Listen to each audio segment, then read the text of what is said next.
Well, let's talk security right now. I mean, it's the Yuletide, there's a lot of things happening, and it's important to ensure that you're security conscious. We're going to be speaking with security consultant Ademola Adetuberu, CEO Barricade Executive Protection. He joins us live from our Abuja studio. You're welcome to the Morning Brief, Mr. Adetuberu. All right. I don't know if that's a security response, but let's get right into it, Mr. Adetuberu. What are some of the things to be on the lookout for? I mean, we had the situation in the northern part of the country, for example, where explosives were planted on the road. Now, that's something we see from time to time. Yes, the military has responded. So there are hotbeds in the country where you clearly need to be very careful. But there are other areas where people just take things for granted. So as we wind down the year, what are some of the trends you have seen that you'd like people to be aware of?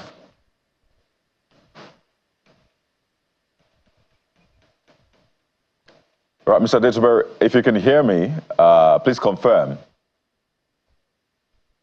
Yeah, you know.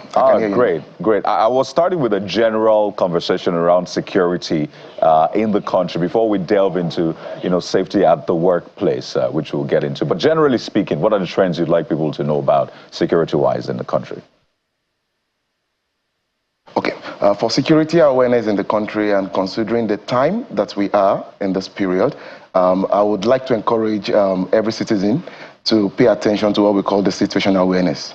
Situational awareness is a skill that every citizen, everyone should have, which is paying close attention to people, paying close attention to vehicle, paying close attention to environment, atmosphere, body language of people around them.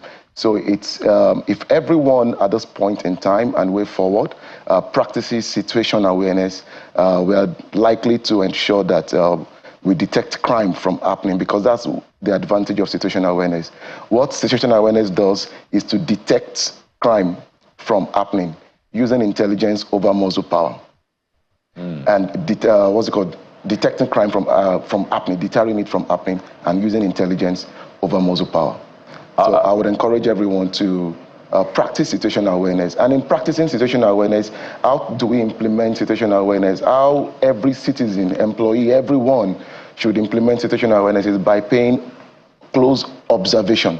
Close observation. There are about 5 principles, 5 ways of implementing situational awareness in this season and way forward. And the first I will give today is paying what? Close observation. And in paying close observation, there are 2 ways to do that. The first thing is the scanning technique. The scanning technique, before you enter into a place, try and look around, look at your environment. Even while driving, pay attention to the vehicles coming behind you by making use of your rear mirrors and all your mirrors, paying attention of that. Before you enter into your office, you enter into your house, pay attention, observation, just do a close observation. I've always encouraged people that even when you get to the car lot, you want to get into your car, don't just open the vehicle. First thing you want to do is to look around before you then open the vehicle. So observation is key by using what we call the scanning technique. The second thing I would say here is making what we call the KIMS. KIMS, keep in memory system. Whatever you observed, keep it in your system. We call it keep in memory system. So whatever you have paid attention to, observed, because it may need you, should in case it finally develop wings and it becomes a crime or it becomes something that the police have to come in, whatever you have kept in memory is what you're going to recall. So observation is key in implementing situational awareness. The next thing that is very key for everyone to pay attention to is what we call memory retention. It's not enough for you to be observant. You must be able to recall what you had observed at a time when it is needed. So what are we talking about? How tall is the person? How short is the person? What is the person wearing? What vehicle are they driving? What plate number? What color? Of what was the color of the vehicle, what is the make of the vehicle, what's the model of the vehicle. In your office, how did you leave the office yesterday? When you go back to the office today, what is different? Don't just get into starting your day.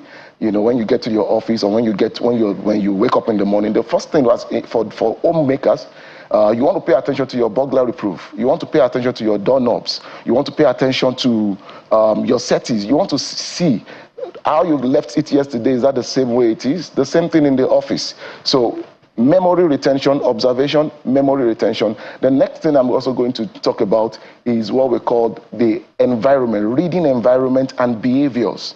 Reading environment and behaviors. If every one of us learn to do this, honestly, we are going to we are going to prevent crime from happening.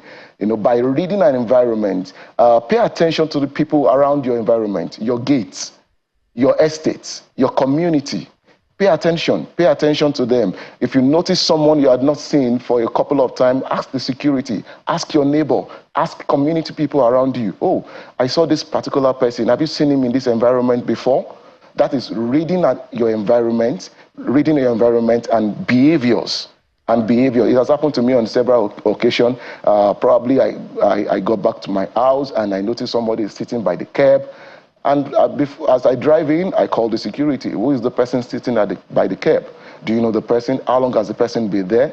Then also, of course, making use of technology. If you have CCTV in your home, in your office, it's a very good thing you can always refer back to. And Mr. Adetubero, you know, to check, when did this person get to this place? Who is this person? Right.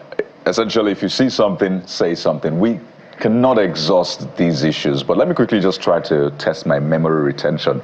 You're about 6'4", 6'5", wearing a red tie, well-chiseled hair, black eyes. Am I trying? When I talk about memory retention I'm retaining you. I'm talking about you. I'm trying to see if I can retain what I'm saying about you. But it's okay. We just want to tell our viewers that this is something we'll do from time to time, helping them with security awareness. But we'll have to thank you so much, Mr. Ademola Adetuberu, security consultant, CEO, Barricade Executive Protection. Thank you for your time. Maybe next time we'll talk about self-defense, how people should, defend themselves, whether or not they should learn self-defense techniques. But thank you for arming us with these very vital information. And hopefully next time we'll have a more robust conversation. Thank you. Thank you. Okay, so memory retention all the way. We'll take a moment now. Stay with us right here. We'll be right back.